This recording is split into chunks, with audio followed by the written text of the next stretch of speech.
Now. Great. Let me just give you a quick introduction here.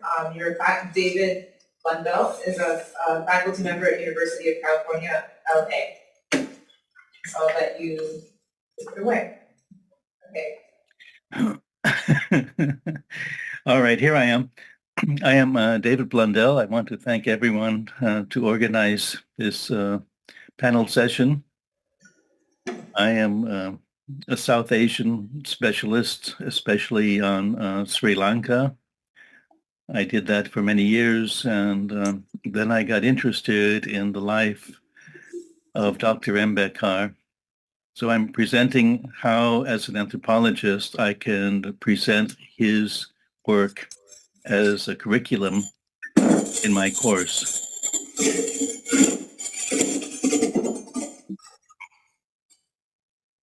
So this is Bhimrao Ramji Ambedkar, and I'm sure everyone knows about him. He is one of the great leaders of the independence of India, framer of the Constitution, and civil rights leader, lawyer. Excuse me. Okay. So my presentation is on the contribution of B.R. Ambedkar. He lived from 1891 to 1956, and how he has contributed to social anthropology.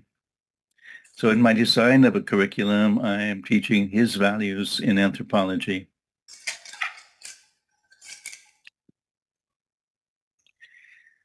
So my syllabus features three aspects: his early academic contributions to anthropology as a student when he attended Columbia University, and the understanding of caste.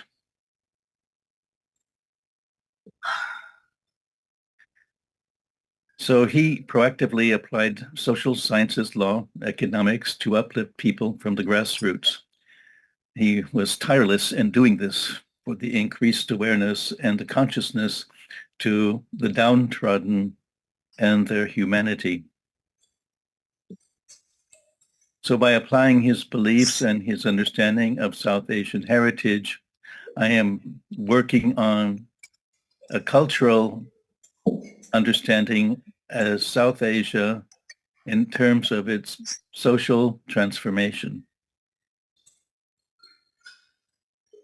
So currently, the influence of Dr. Ambedkar has inspired international communities as one of the most far-reaching social movements worldwide. And I visited many places in the world, in Taiwan, Japan, in Hungary. There is an Ambedkar school. His influence is becoming very much part of the international human rights community. And in terms of education, in anthropology, I teach on a focus of local heritage in terms of a cultural resource to utilize for defining a people's ethos and facilitating a consciousness for cross-cultural understanding. My students are very aware of how cultures in the world interact. And so I'd like to bring a new person on board, Dr. Ambedkar, who inspired a cultural and social heritage with emphasis on self-worth as human beings that has transcended his native India to the world. So how did Dr. Ambedkar achieve and apply his education in anthropology, social sciences, law, and economics to uplift people from the grassroots to increase awareness and consciousness to their humanity? So this program that I'm initiating is in the field of applied anthropology. I believe it stems from his engagement with social justice, economics, political, and human rights, and his belief that higher education and South Asian values and Buddhism contribute to an understanding of the social matrix in South Asia. So my anthropology students at UCLA are surprised that they've never heard of Dr. Ambedkar, yet he is so important. So why and how have I chosen Dr. Ambedkar to be one of the principal components in teaching anthropology?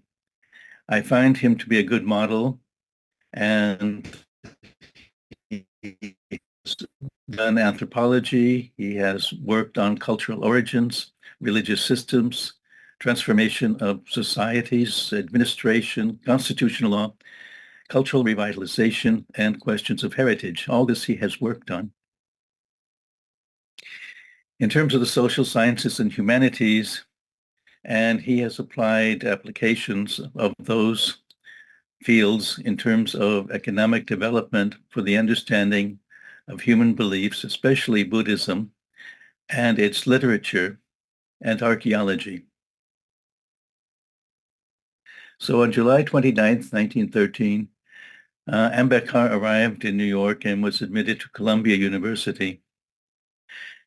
As a young man, he was a student at Columbia, where he was switched into the lineage of anthropology where it began in the United States. Therefore, he got in at the ground floor. He studied with the originators of American anthropology. And so he had this opportunity to introduce his ideas coming from India in terms of the development of anthropology. He took a course with Professor Alexander Goldenweiser at Columbia. And he, in 1916, presented one of the best works for the understanding in terms of a primary system of India based on caste. So there he began his studies of ancient traditions, political systems, and economics at Columbia. And when he was in the seminar on May 29th of 1916, he presented his paper on the caste from his own experience as an untouchable born in India and his struggle to receive higher education. His seminar paper was this the genesis of the caste. So the caste in India, their mechanisms, genesis, and development. And it was published in Indian Antiquary of May 1917. And he was really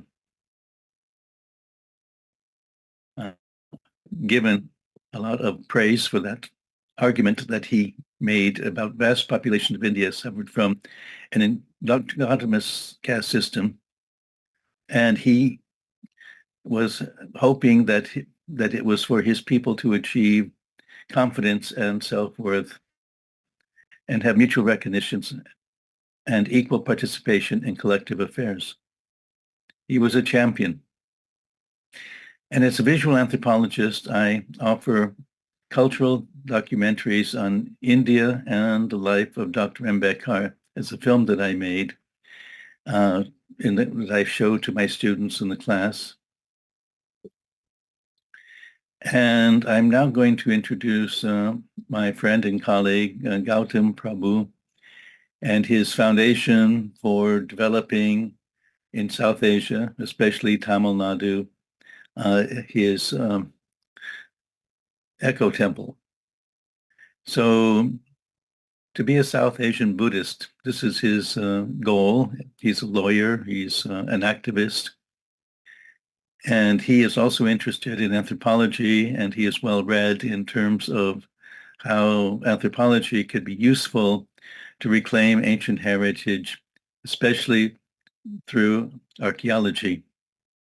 As heritage has been appropriated by higher caste mainstream society, deemed to be Hindu, I ask the question, how does the lower strata of society get their heritage back?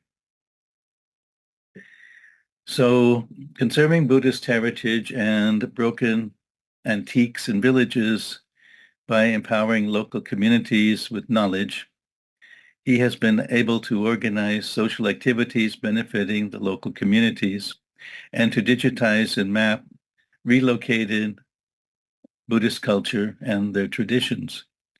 So when I first went to, this is when I have a slight cold, I guess, this morning.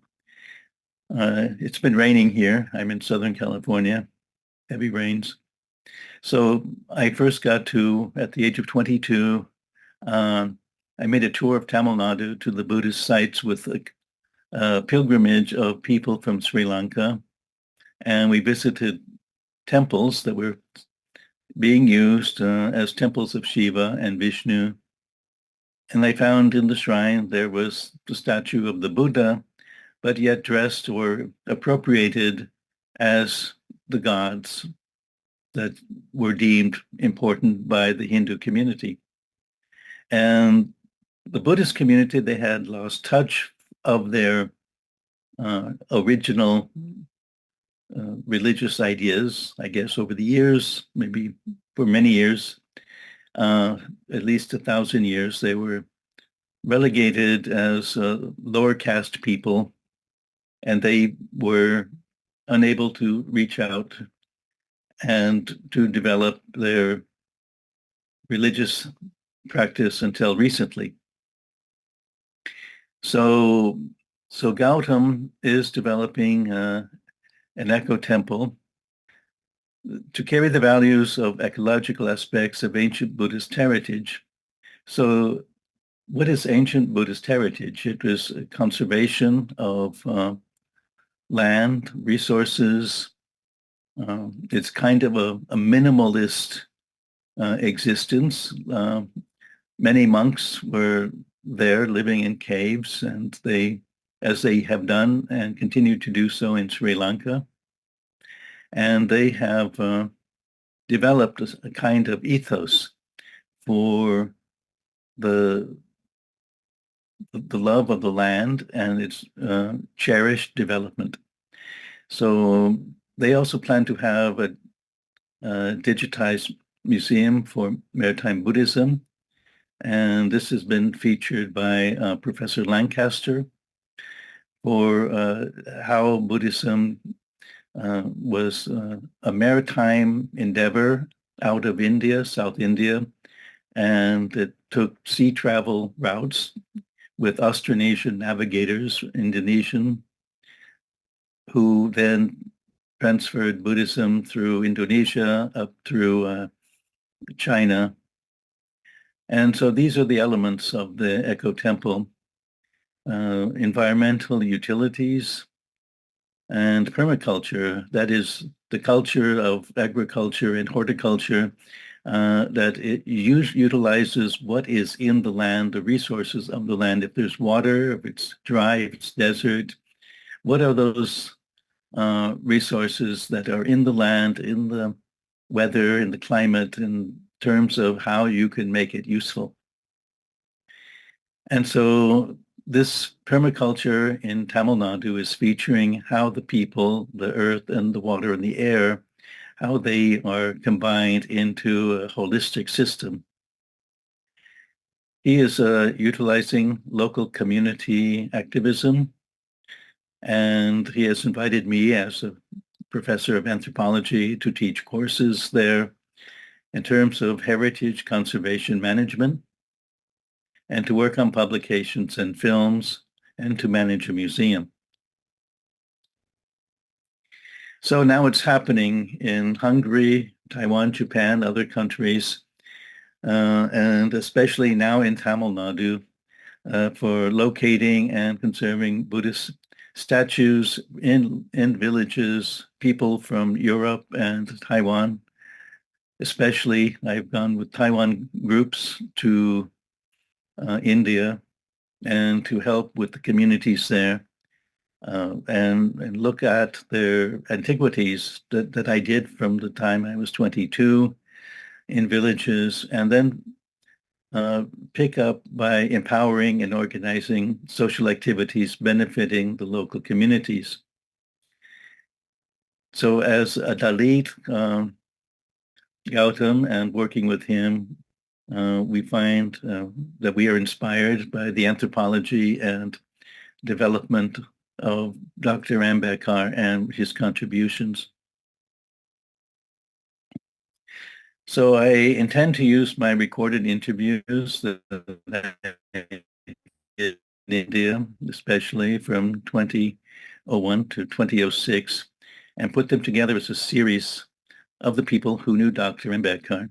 So these interviews are in Marathi, Hindi, English, Urdu, other languages that are in South Asia, of people, Dr. Ambedkar's personal secretary, people who have his associate in law, people who have known him in his lifetime, interviewed, and to work with this life account and a series of interviews about the people who worked and studied about the life of Dr. Ambedkar, especially Eleanor Zelliot. I have extensive interviews with her at her home, and to produce short films for the public.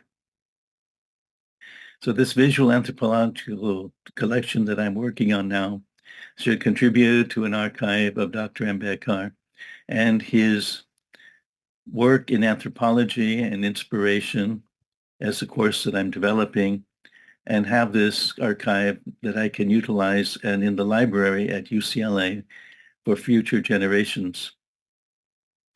I use Dr. Ambedkar as a model in anthropology. Why? Because he applied anthropology to his own life. And he is not known or recognized in the field of anthropology. He is not considered to be an anthropologist. He is considered to be an activist, a lawyer, a constitutional expert who framed the Constitution of India. He has many roles that he has played, and anthropology is one of those that I'm now featuring in my course. So he applied anthropology to his own life. So anthropology is a focus on heritage as a cultural resource that defines a people's ethos and facilitates consciousness of a spatial temporal area to communicate with others, thus defining a sense of place. And for this, I also work in geographic informations and mapping, and I plan to produce an atlas of where Buddhist sites are located in South India and how they're interconnected. Especially on the Deccan, there are some 700 heritage cave systems that were Buddhist in their development, and how this heritage has been lost but now rekindled, and through the use of anthropology, it could be then celebrated as something worth and of value. So if there's any questions or dialogue with me, I'm here for anyone to have a question. Thank you. Thank you, Professor David, for very insightful work and the presentation. And I am Bagesh Kumar from India. So Hi, am I Bagesh. audible to? Hello, sir. So it's very interesting to know that I have that in UCLA you are teaching Dr. Ambedkar as an anthropologist. It's very interesting to know about that. So as a newly joined faculty, I have recently completed my PhD and I'm now teaching as an assistant professor at the Christ University, Delhi NCR. And in the history of that particular university, I have introduced one course called Ambedkar in Contemporary Times. So my question to you is that as you must be aware about the social hierarchy and the prejudice and stereotypes about the Dalit intellectual and icons in India, and also especially in case of Dr. Ambedkar, who is equally admired by the politicians and a lower caste community, but equally he has a kind of hatred by the upper caste and the Hindu mainstream leaders. So what kind of difficulties and challenges you face, or what kind of experience you have had with the students in your classroom? Because I face lots of difficulty while I teach Ambedkar.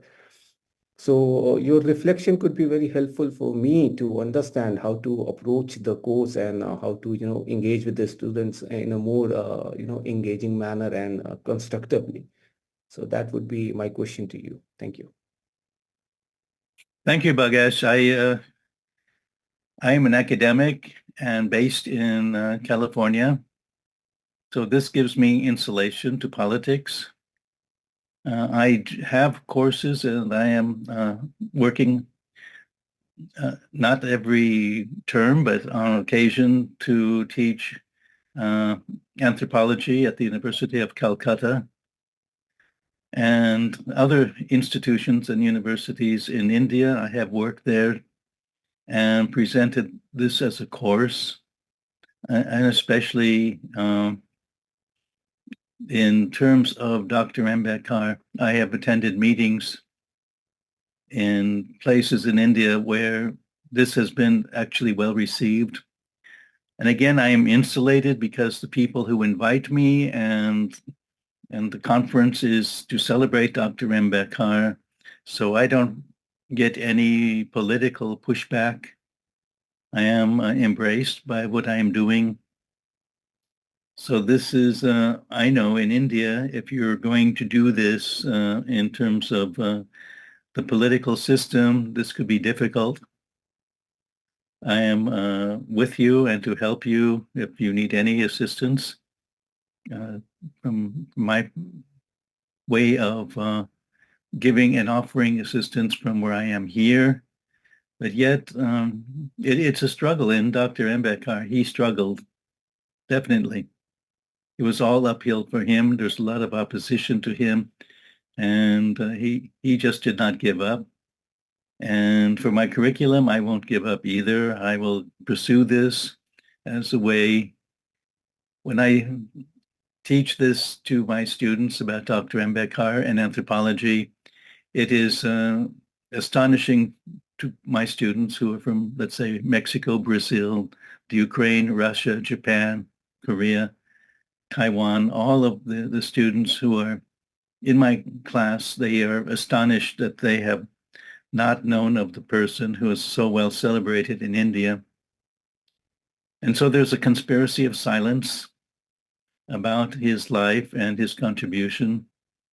And this is, something that's eroding because there's a world out there that is interested in what he has done and his contributions.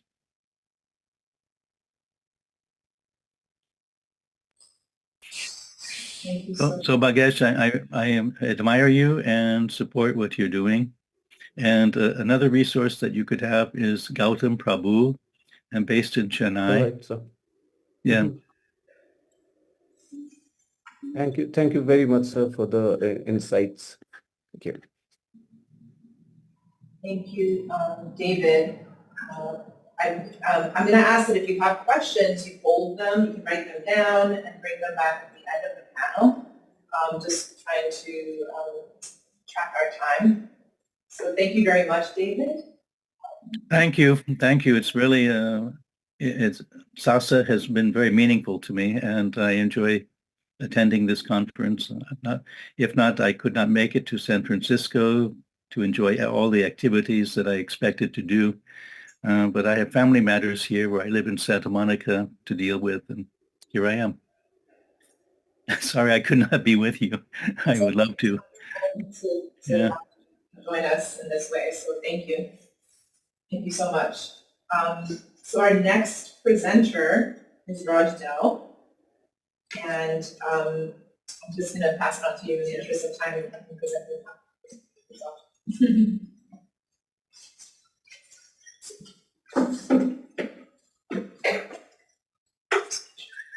I'm just gonna share my slides.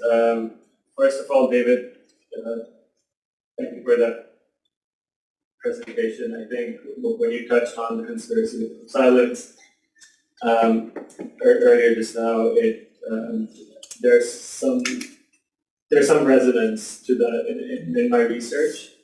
Good morning to you all. I'm Raj. I'm currently a grad student at the School of International Studies at the Fraser University in Vancouver.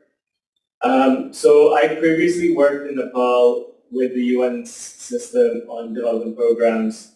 And from my time working there, I've often wondered how caste is figured, negotiated, and practiced within the development landscape in Nepal.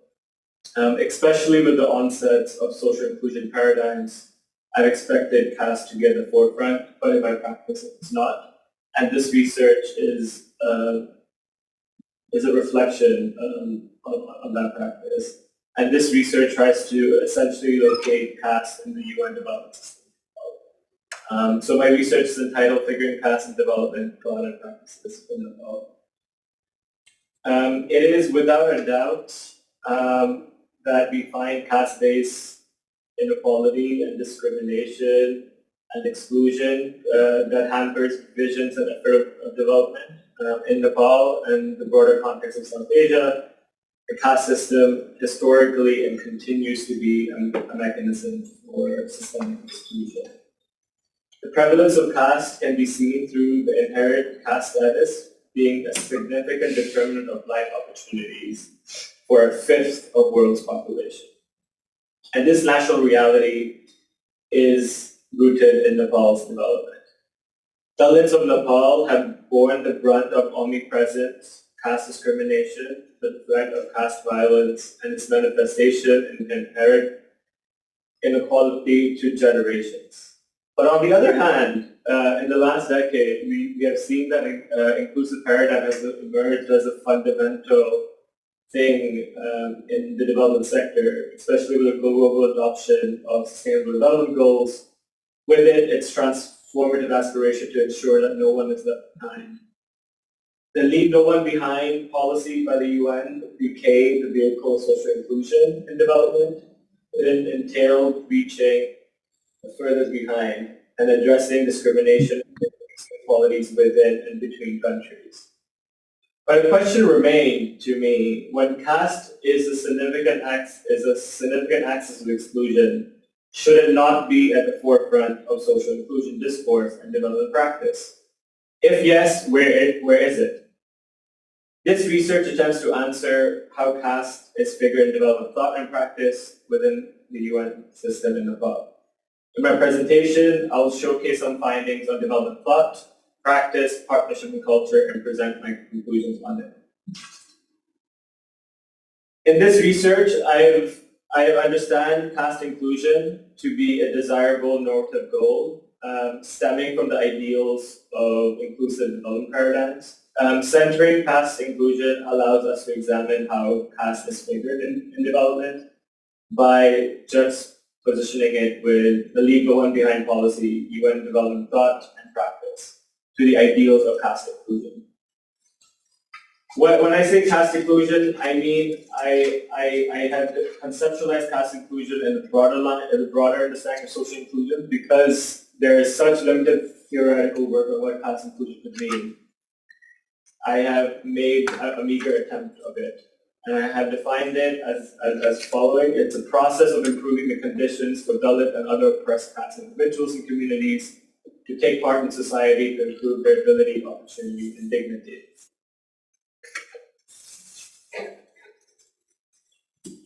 Why has caste evaded from international development? This research is also inspired by Moses' work, and I build on it. Why is caste not treated alongside race and gender in international social inclusion discourse and development practice? Moz provides some insights to this question. First, he points out that caste is separated from development agendas by enclosing caste in the religious cultural realm. Through this lens, caste is seen as a residual religious and static cultural issue, a remnant of historical disadvantage, and thereby an internal matter in South Asia which shall not be subjected to global development agendas. Second, Moz explains that caste is located in a limited political prescription which is separated from development jurisdiction. When caste is predominantly seen as historic and not a contemporary issue, then redressal of countering the ills of caste is limited to affirmative action, or in Nepal's case, an anti-discrimination law. Such politics effectively separates caste from political economy framing and gives rise to another discourse premise on caste being eliminated through market-led development. And this discourse erases the need for caste to be located in modern development discourse. So essentially, caste is seen as a residual and static thing that is separated from the development realm. Moz argues that caste should be seen through a dynamic and relational lens, especially for development. He utilizes Tilley's theory of durable inequality to caste to make parallels, and through this he shows caste involves both the process of categorical exclusion, but also opportunity hoarding, i.e. caste privilege. So thus the nature of caste inclusion and exclusion are relational. With this in mind, I've tried to locate caste in development practice through the case study of Nepal. So I employ a multi-method qualitative and constructive approach. To begin with, I've done policy document analysis. I've analyzed 2 UN policy documents of Nepal that sort of guides development projects, programming, and thought in Nepal. And what these document analysis helped me do was pave the way to understand what my key informant interviews will provide. I've utilized this to inform my questions and complement the insights that were gathered. At the heart of this investigation is the key informant interviews. These proved to be instrumental in providing in-depth insight and nuance to caste dynamics within the UN system. Through semi-structured interviews with former and current UN employees based in Kathmandu, I was able to capture diverse perspectives and experiences. It is worth noting that gender parity and caste diversity was short amongst informants, and utmost care has been taken to maintain their confidentiality and protect their identities. Considering the sensitive political context and potential career risk, this was important. What was essentially very important was my positionality in this research. My positionality allowed me to ensure access to these interviews.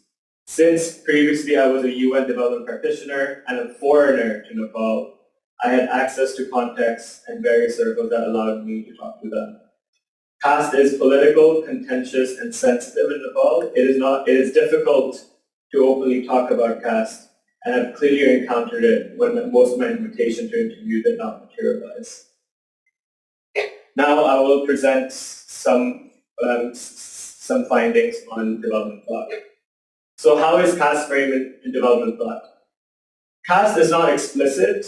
All informants were quick to point out that caste is under-prioritized and not an important analytical framework in development within the UN and other international donors. We can see that through gender is mentioned 70 times and caste is only mentioned 6 times in that document. There is also a limited, varied, and surface level understanding of the caste system amongst development practitioners. Caste is seen as a standalone issue. A few respondents expressed that caste is not considered a cross-cutting issue that is interlinked with all development sectors. Within the development system, caste is somewhat dismissed as its own issue, and development workers do not figure caste in their various thematic work, and are blind to see caste as a process that has affected everything in society. Caste is also primarily seen as a Dalit issue. Majority of the participants discuss caste solely in relation to Dalits, how caste-based discrimination affects them. One informant explained that relegating caste as a Dalit issue ignores caste as a broader development and structural issue that affects everyone. And second, the nature of caste premised on relations. Who, i.e. who and what are doing the caste exclusion and who is gaining from it. This is one quote from one of the interview respondents, and I quote, "I was having a discussion with a UN personnel who was an agricultural expert, And I've asked them what strategies they employ to address the effects of caste systems or caste discrimination in current culture. And their response was, we are not caste or inclusion experts. They have completely ignored the interlinkages between caste and current culture.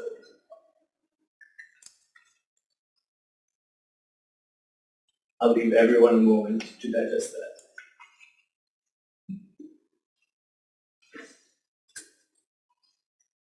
Moving on. Development practice.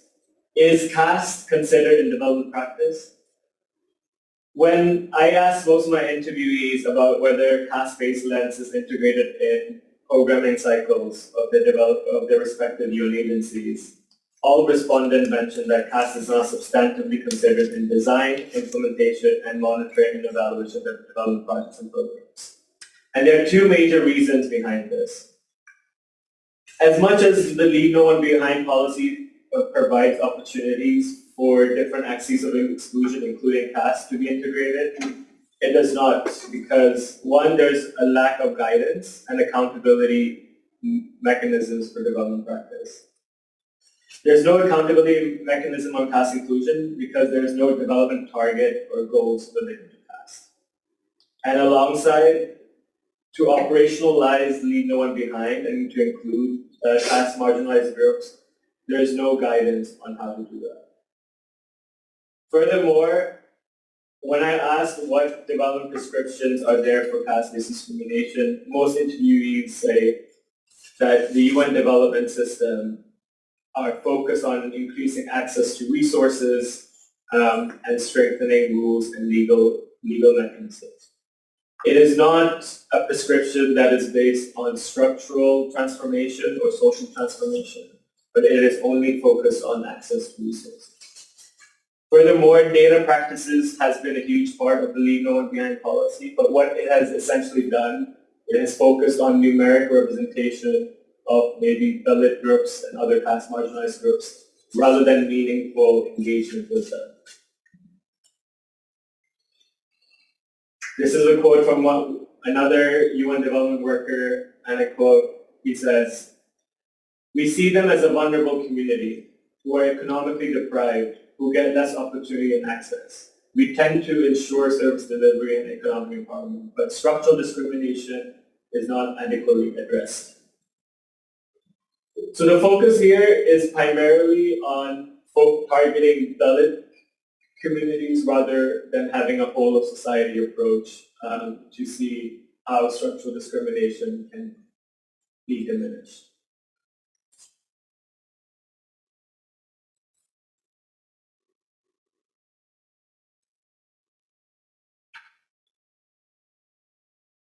Moving on to findings, the UN Development System is an international organization and it is mandated to work within the country context where it's based. In this case, in Nepal, they're focused on working with Nepali development actors. So what are the challenges in collaborating on caste?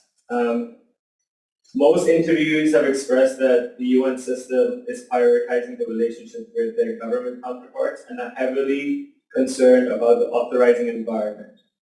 In Nepal's case, prioritizing government relationship often happens at the expense of not addressing structural transformation or confronting political and sensitive issues. Dominant caste groups make the bulk of the political and bureaucratic representation in Nepal. With the dominant caste at the helm of state power and with the UN having a mandate to work with them, caste is always avoided because it is labeled as political and sensitive. Furthermore, there's a fear of backlash of whether if caste is discussed as a topic or is heavily advocated on, that it might have backlash on other development priorities in Nepal, such as federalism, which is relatively new in its practice and it has been in practice only for the last 8 years. On civil society, rather than engaging civil society as partners, there's an understanding from a few UN personnel that UN has treated civil society as either competitors or contractors. First, due to funding constraints in the recent years, UN and civil society organizations have been competing for similar resource pools for human development initiatives. Second, UN has relied on civil society organizations for development programs and service delivery, but does not substantively engage them in the design of development interventions. And this overall has affected the collaboration and engagement with civil society organizations on advocating for caste issues. What was really important in this research was that UN selection procedures that selects vendors tends to favor professionally established organizations who, quote, I quote, speak the UN language and understand UN processes, end quote. These are typically associated with dominant caste groups and organizations. However, this preference has disadvantaged smaller grassroots and Dalit entities which lack resources and capacity to navigate the bureaucratic intricacies of securing UN contracts. So essentially, there's a risk of elite capture of development initiatives.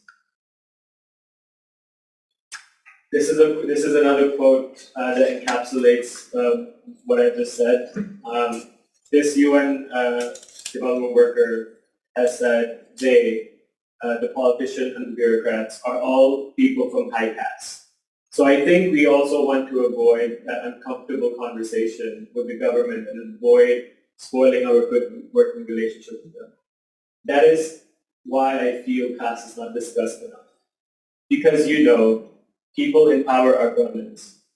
And for them, caste is a secondary issue. So just even to maintain the relationship, UN is in a very difficult position.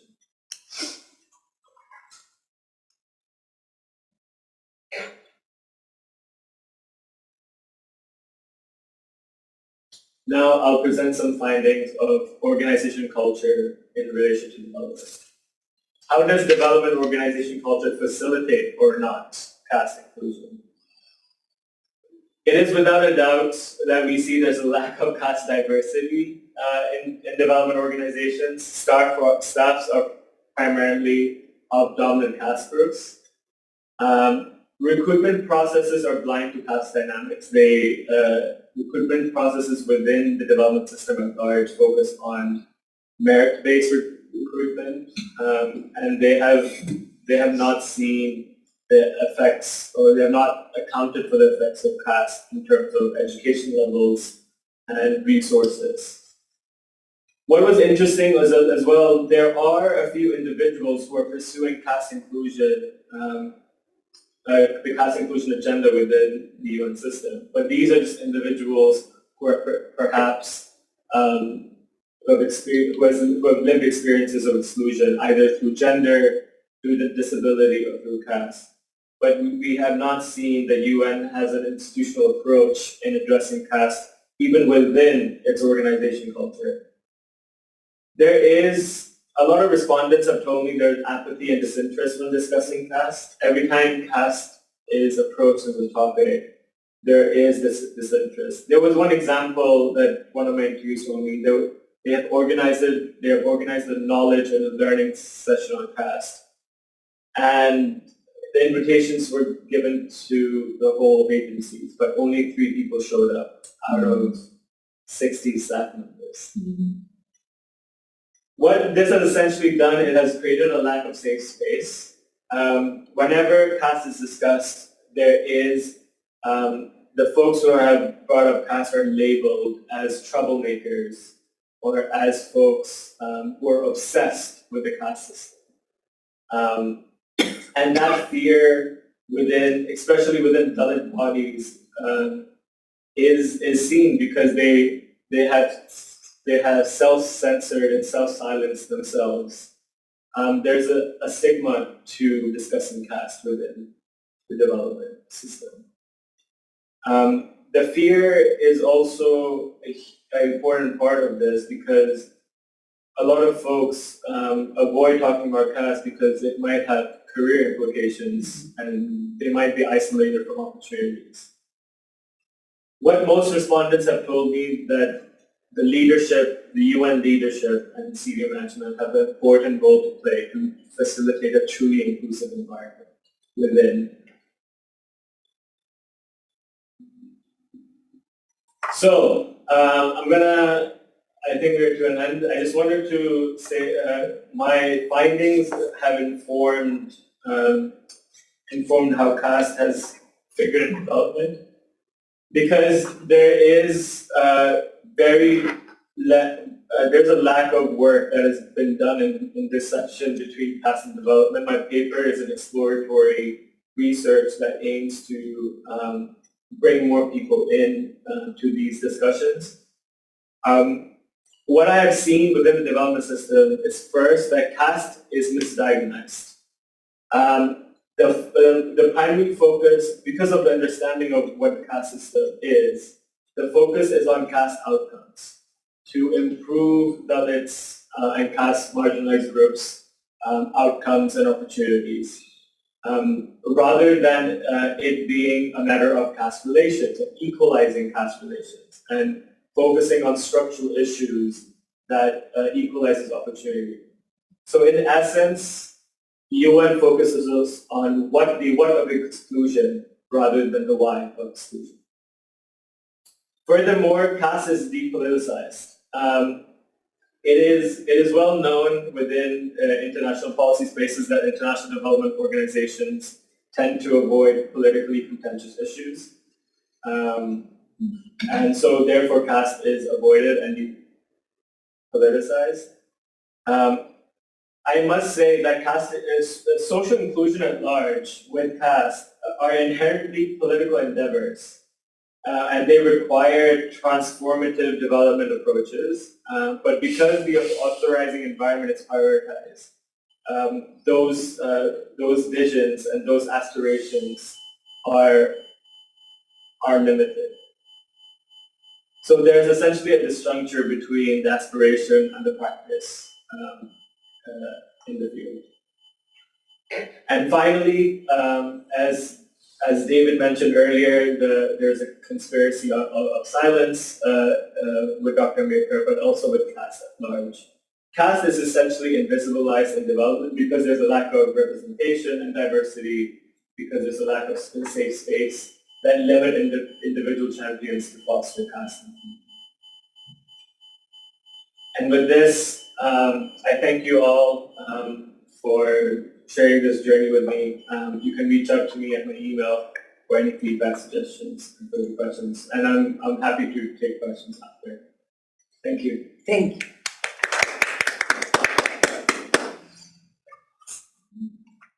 Our next speaker is Bagesh. I am extremely sorry. So thank you once again, SASA, for providing me this opportunity. So am I audible to all of you? All right. So to begin with my presentation, first I would like to thank SASA for the wonderful opportunity, and also the previous speakers, Professor David and Raj, for setting up the difficult task for me, because both of them have given me the idea which I'm working on, the idea called recognition and the idea of representation, because as we observed in the presentation of Professor David, that how he focused on the non-recognition of Dr. Ambedkar's contribution in the field of anthropology, and how Raj, through his study, established the fact that caste is often remains at the backseat of any development agenda or for any kind of progressive issues. Extreme sorry. So the study that I'm going to present today, it's Education, Identity and Social Justice, a study of Dalit student politics in India. So basically the study is based on my PhD doctoral research, and it's an ethnographic study. And if you are able to see the slides, you may observe that there are pictures on the background of my slides. So basically it's an ethnographic study. So I have captured some visual experiences from my own study, and I have included it in my topic, and it will also give you a reflection of the changing campus culture in India.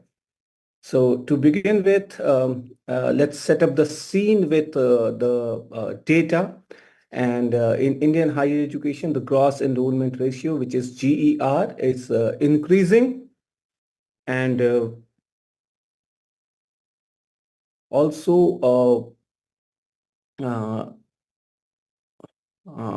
also the issue of inclusion is coming to every forefront. So what is happening in Indian higher education system, that at one hand there is an increase of socially marginalized students, particularly the scheduled caste, scheduled tribes, and other backward classes. And they represent almost of 14% of scheduled caste, 5% of scheduled tribe, and around 34 to 35% of other backward classes, including 5% of religious minorities group. So the changing issue, the changing nature of higher education is also posing some challenges to and issues of access and inclusion in higher education. And if we see the a theory by Antonio Gramsci, which says that there's a direct relationship between education and hegemony. So the hegemony established by the education system and also by the erstwhile upper caste and the Hindu social order, it's now being challenged by these identities, who often identify them as Dalit, Dalit Bahujan, or Bahujan. To explain the definition of Dalit, Dalit, Bahujan, or Bahujan, in a nutshell, it is an identity which is a collective identity of the oppressed minorities, oppressed majority. And if you have heard about the revolutionary group of Dalit Panthers in 1970s in Maharashtra, India. So basically, they talked about the Dalit is not just the lower caste or the ex-untouchables, but also it includes the marginalized identities such as the farmers, such as the women, such as Muslims, and whosoever is oppressed by the uh, capitalist and the casteist forces. So that is why it is very important to understand that Dalit, in its sense, it's not limited to the caste identity, but it is a very assertive identity. And that is why whosoever associates with the Dalit, Dalit Bahujan, or Bahujan identity, it creates an ideological contestations in the university spaces. So what is happening, that the ideology of education, emancipation, and social justice is basically being reflected in the higher education campuses through the casteless and classless society debate. And also it is highly taking its inspiration from the idea called annihilation of caste proposed by Dr. Ambedkar in 1936 through his very interesting and academically engaging book of Annihilation of Caste. Now, this annihilation of caste is not part of the mainstream curriculum in the universities or in the schools. But it is through the informal channels and the activist circles that the students are reading this book. And this book is creating a very revolutionary idea in the young minds. So that is why the ideology is not something that is completely based on the caste, but it is it is hitting on the point of caste and class both together.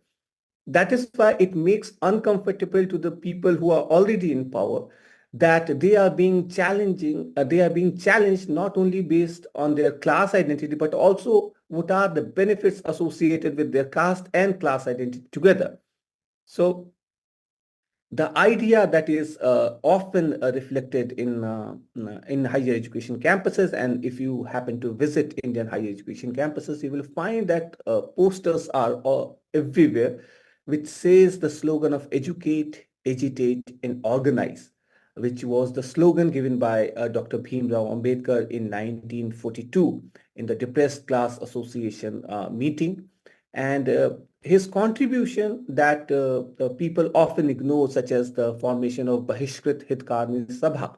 It means the friends of the outcast and depressed classes and educational rights, and his immense contribution to education policy, not in the sense of only suggesting, but also he proposed his ideas before Simon Commission when Simon Commission visited India, and he proposed the idea to increase educational budgets for the socially marginalized communities.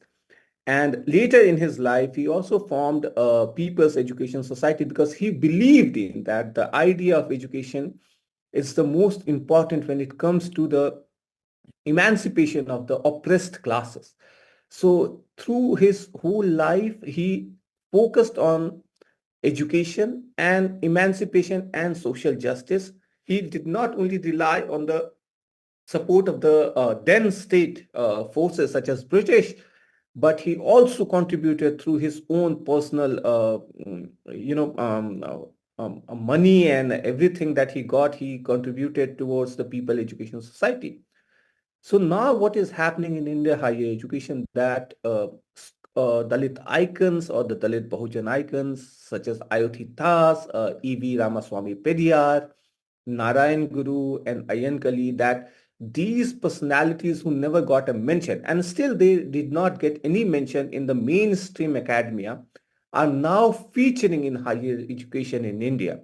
So that is why it becomes very important to understand that the whole idea of identity, how it is related to education and how it tries to find the answers of social justice in Indian higher education. To do that, I did an ethnographic study from January 2019 to February 2020, right before the COVID started. And the site of the study is University of Hyderabad, which is a central university, and it ranks in top 5 universities in India by Government of India. It's National Institutional Ranking Framework, NIRF. And also this site of the study is very important because the history of the university's establishment itself goes back to a social movement and how during the early stages of the Telangana movement and the bifurcation from the earliest Andhra Pradesh state, the demand of the 5-point formula was accepted and the university was part of that. Also, in recent times, in 2016, due to the ultimate protest of a student activist named Rohit Vemula, which has been gained lots of popularity due to the nature of the student involvement in India and also abroad.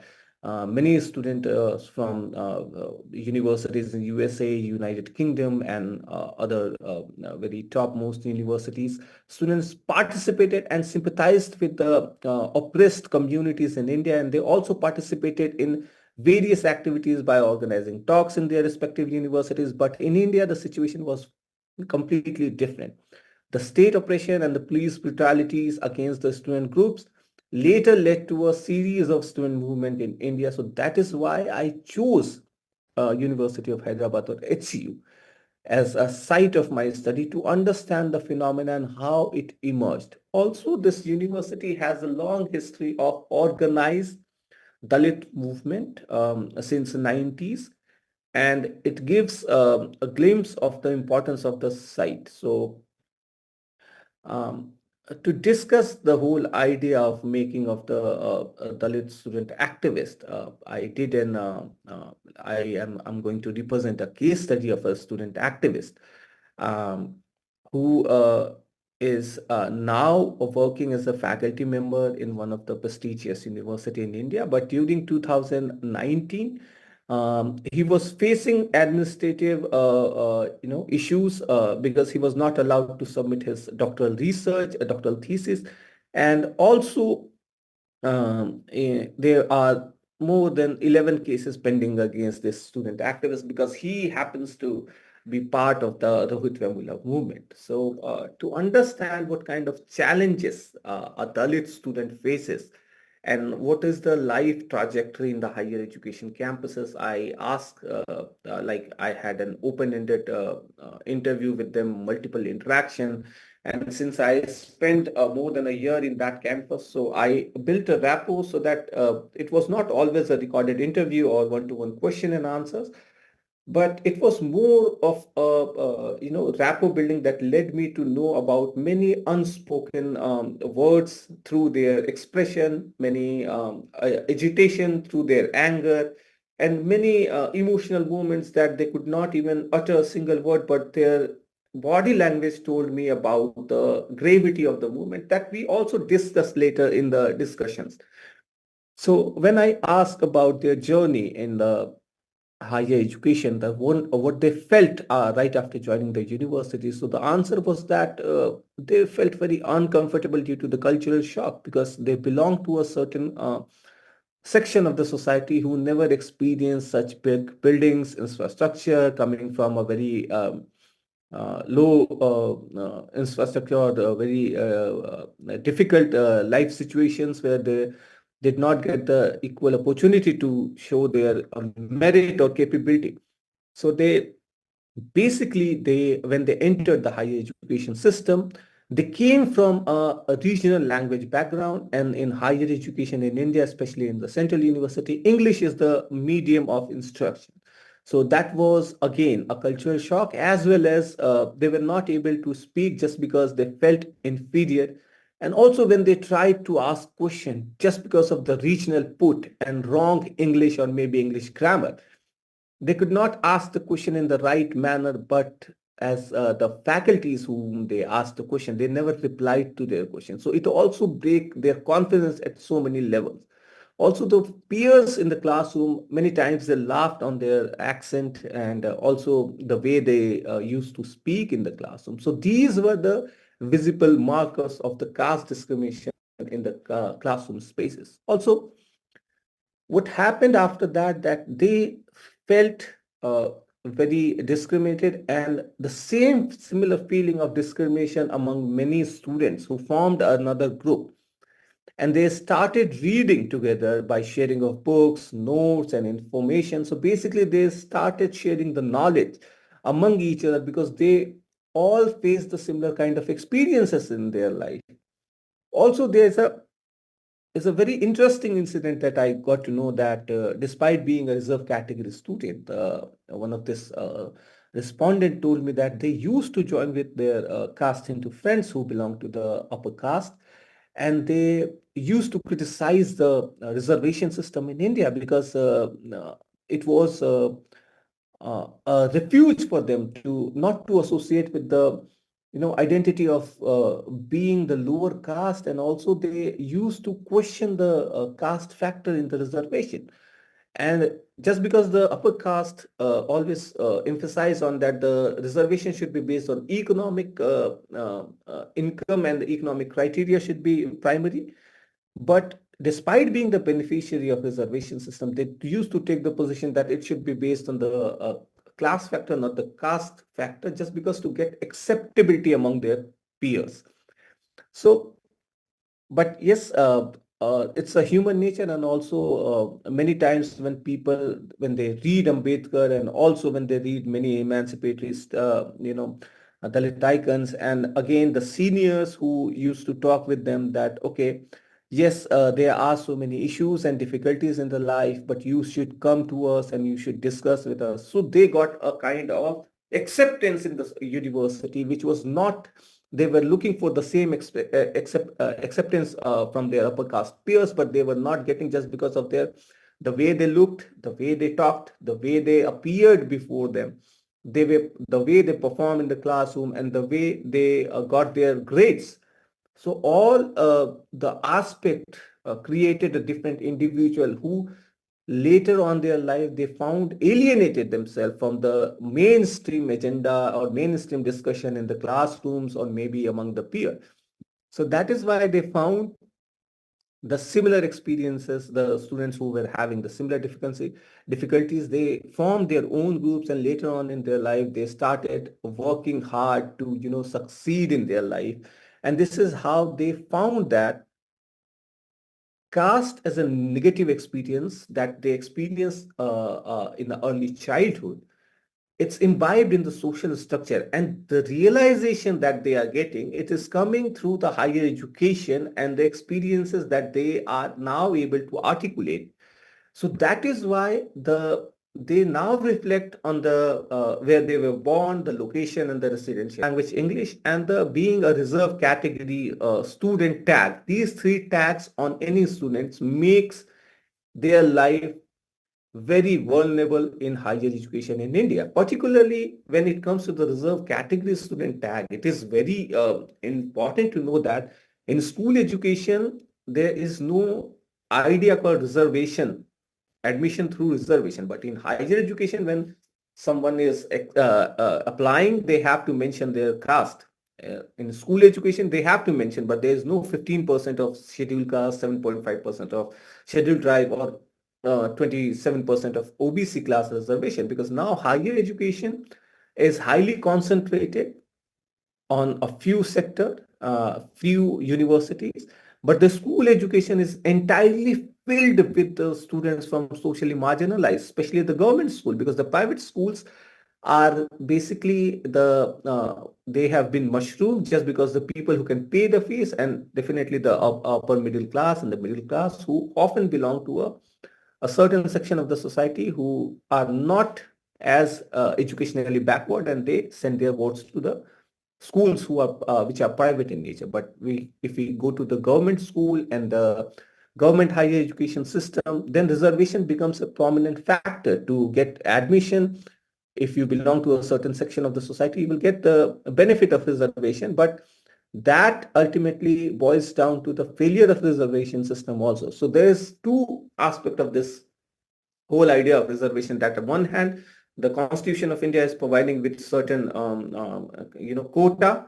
On the other hand, due to the discriminatory system, many students drop out in their school, and the few who are able to reach at the higher education and they got the reservation facilities or benefit in higher education, they feel alienated.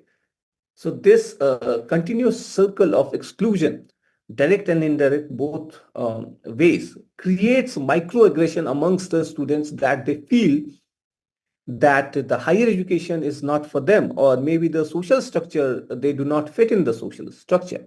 Also, the peer group formation in Indian higher education is highly based on the caste factor. So the lower caste will form their own group. Within lower caste, the different multiple castes will form their own caste groups. Then the upper caste will form their own caste groups, and then the OBCs will form their own caste groups. So caste becomes a prominent factor to, even it is reflected in the ideological inclination to the students, who support which organization, who forms which organization. And on the top of the apathy from the teachers, who claim that language is very important in higher education. It becomes very problematic for the student who is coming from a vernacular medium. Maybe they have learned Telugu, maybe Hindi, maybe Bengali, or maybe whatever the Tamil, Telugu, whatever is the language. But English becomes a prominent factor where the student is not able to cope up with the situation for the maybe for the first year, or maybe in the middle of the second year. By the third year, they learn the language and also how to write the examination in the particular language. So these experiences are not new to the people who belong to the socially marginalized communities, particularly the Dalits. So there is a continuous exclusion of these students, and then they come together, they got to know about, because the body language tells a lot about their every life, the low feeling, the alienation, not sitting with other peers, dining, because eating habits also are very important when it comes to non-veg food. So in Hyderabad University, it was very interesting to know that they have different plates for the different students also.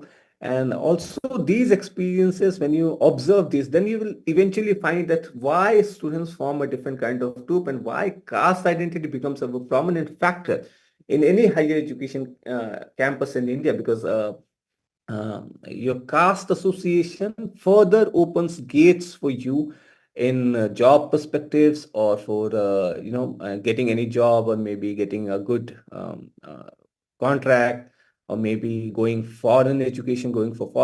So all are now dependent on your caste factor and caste identity. So that is why caste becomes a very prominent factor in higher education.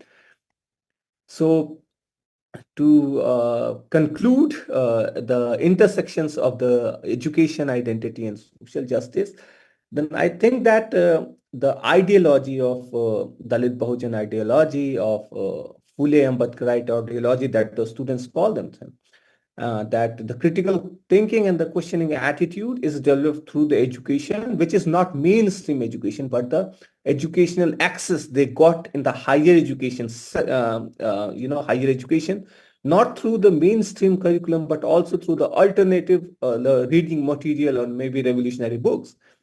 The collective identity is thus formed by the idea called self-respect, and then the identity assertion of Dalit Bahujan, or Bahujan that they identify themselves, is a reflection of the education that they get through the higher education and their experiences.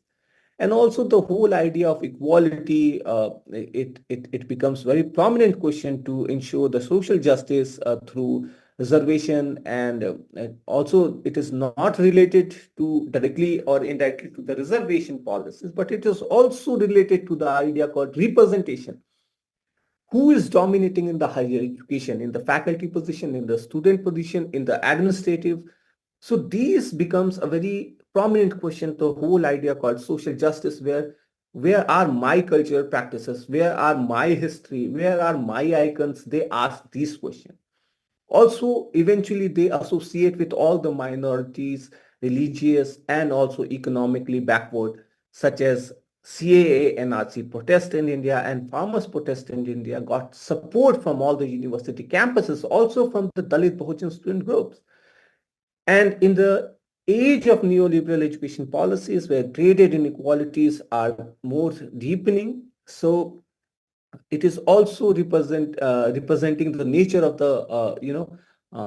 the state, which is stepping back from the responsibilities of education, and then the students are demanding their educational rights, and then it comes to the state repression question where the state use their brutal force to silence these students. So um, the idea of awareness and acceptance is leading to the idea of assertion of these students, because um, they may be accepting their identity as coming from a lower caste or maybe from the oppressed group, but they are not aware of the fact that, I'm sorry, it's a historical oppression that has created that their position in the society that they get through the higher education campus and the access to education, and then they assert themselves as an emancipatory identity, not just a socially marginalized or lower caste, but as reclaiming their glorious past and claiming their self-respect, and then they become a student movement in the Indian context.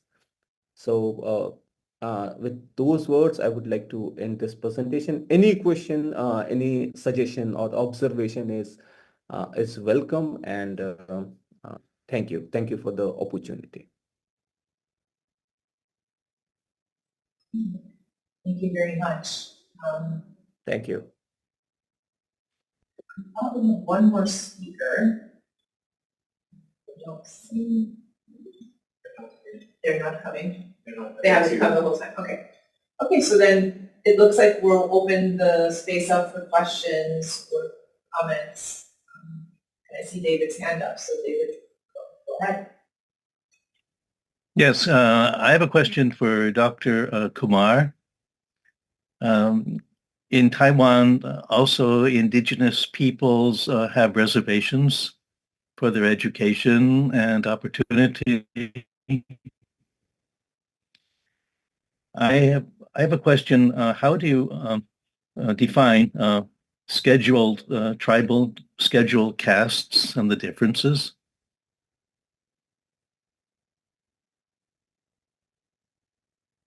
I know in India the term tribal is used. I don't know why, not indigenous peoples. Perhaps Raj could also answer that question in Nepal.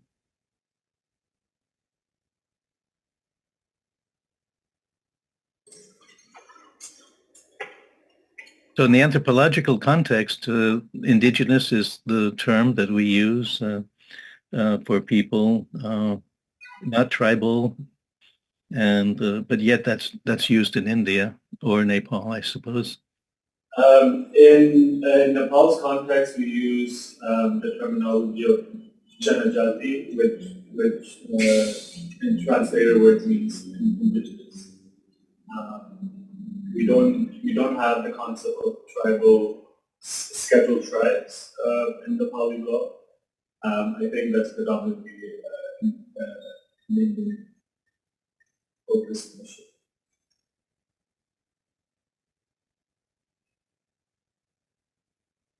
Dr. Kumar? All right. So, yeah.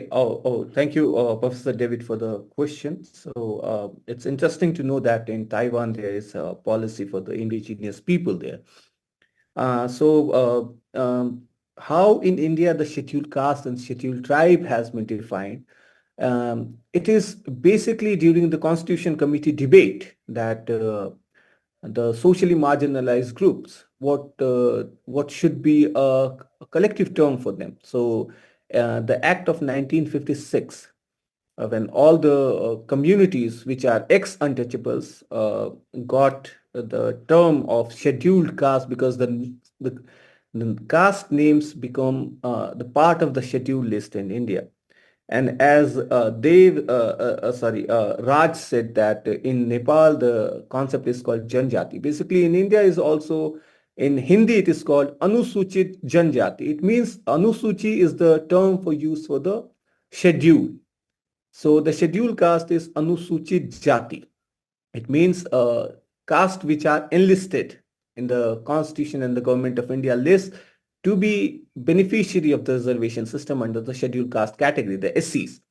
Also, the scheduled tribe category is coming from the debate and discussions happened in Indian Parliament, because most of the time it is coming from the alternative reading also, and my interaction with the tribal group students, that why don't you use the term called indigenous, why do you call them yourself, or why do you accept or do not accept the terminological scheduled tribe. So basically they say that it is the romanticization of the our identity that people call it indigenous, but they do not want to reflect on the issues and the challenges that we face every day in our life. So Anusuchit Janjati, now there's a long debate in India, particularly in terms of scheduled tribe, that they should be called as indigenous people, or the Adivasis, or the Vanvasis. So there are so many nomenclature, but the everyday operation and their status doesn't change by the nomenclature that is being reflected on there. So this is the constitutional terminology. It is coming from the constitutional debate that the scheduled tribe is used for the people who are indigenous, but there is no official terms such as indigenous people in India. So it's basically from the Indian Constitution, the scheduled tribe and scheduled caste is coming. So that would be my submission to you, sir. In anthropology, the term tribe comes from the Latin tribunal. It means that you have a three tripartition system of chiefs, nobles, and you might say the foot soldiers of the common people. It was a military term, and so a tribe is a military unit, according to Roman law and from Latin, and how it is applied to anthropology. So if you don't have a chief or nobles or commoners in a tripartition system, it is not considered a tribe. It is So I believe considered that in indigenous groups, yes. Yes, so in India, the tribal societies are having all these features that you mentioned, such as having a chief, and also the what you say that that's some kind of army. So they are also the people who protect their own people. So they are always having their own arms, such as the indigenous arms, and the arrow, a bow and arrow they carry, and they have different kind of indigenous weapons to protect their own community, and they are also in fight with their opponent community. So they feature in all the categories to be called as tribes. So that is why maybe they have used that terminology for them. Very good. That is correct. Thank you, Yes. Dr. Kumar.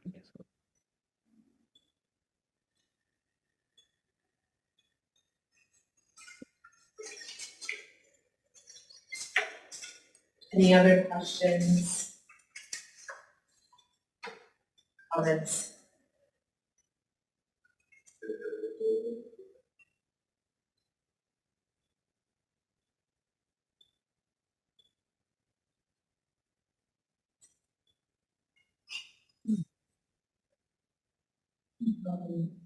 case.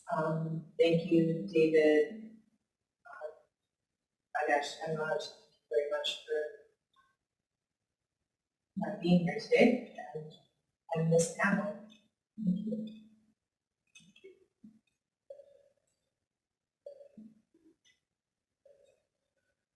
I think you can just, there's actually a little leave room button, so whenever you're ready, exit that way. Thank you very much for your participation, presentations. Thank you to all the participants, and thank you to the organizers for this opportunity. All right, sir, Professor David, we will be in touch. All right, so thank you. Thank you, Bagesh, and also Raj. Well, let's be in touch. Excellent panel.